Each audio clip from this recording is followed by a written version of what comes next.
अच्छा दोस्तों, सिंध के मुख्तलिफ इलाकों के नज़ारे तुहानू करेंदिया होया सैवन शरीफ हज़रत लाल शाहबाज कलंदर रहमतुल्लाह अलैह दे मज़ारे पुर अनवार ते हाज़री तो बाद सफ़र जारी हो सारी है। और इस टाइम लाड़काने शहर के नज़दीक असां मौजूद हैं। सफ़र साडा जारी है। ये सोहना लाड़काना शहर जिहड़ा कि सिंध दा बड़ा ही मशहूर व मारूफ और तारीखी शहर है। असां लाड़काने शहर के बिल्कुल नज़दीक मौजूद हैं और लाड़काने शहर असां पहुँचते पे हैं। देखो ये सोहने सोहने मंजर।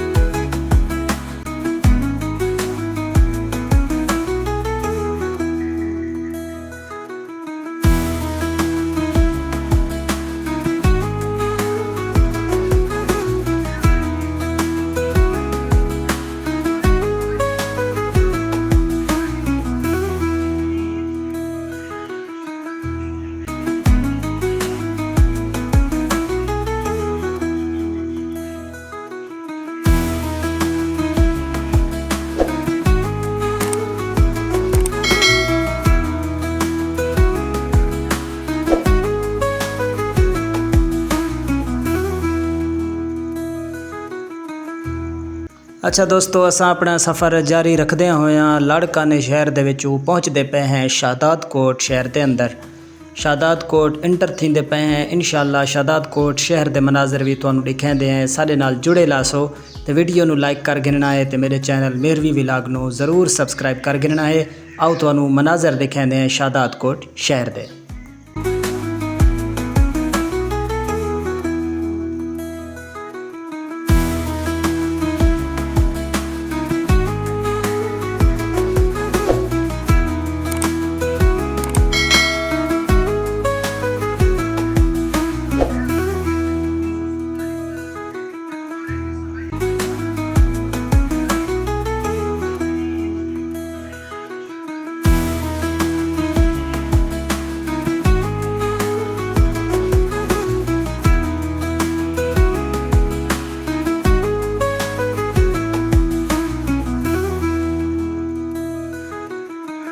अच्छा दोस्तों, ये है सिंध दा शहर शादात कोट और ये शहर कारोबारी हवाले दे नाल बहुत अहमियत रखता है।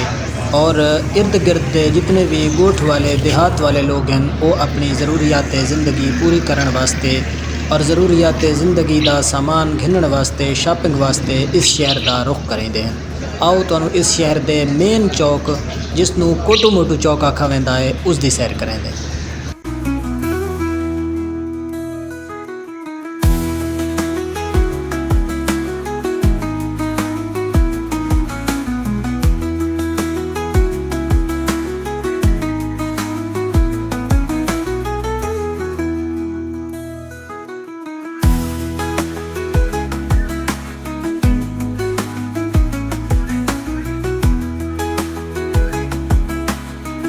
दोस्तों अज दे विलाग दा इत्थे ही एंड करेंदे पे हैं। उम्मीद करीना तुहानू वीडियो पसंद आई होसी। वीडियो पसंद आई है तो लाइक करना है, कमेंट देना है, शेयर करना है तो मेरे चैनल मेहरवी विलाग नू ज़रूर सबसक्राइब करना है। इंशाअल्लाह अगली वीडियो दे अंदर इस तो अग्गां दा मज़ीद सफ़र और खूबसूरत खूबसूरत नज़ारे तुहानू दिखासूं। अगले विलाग तक मैनू दिओ इजाज़त। अल्लाह ने के पान।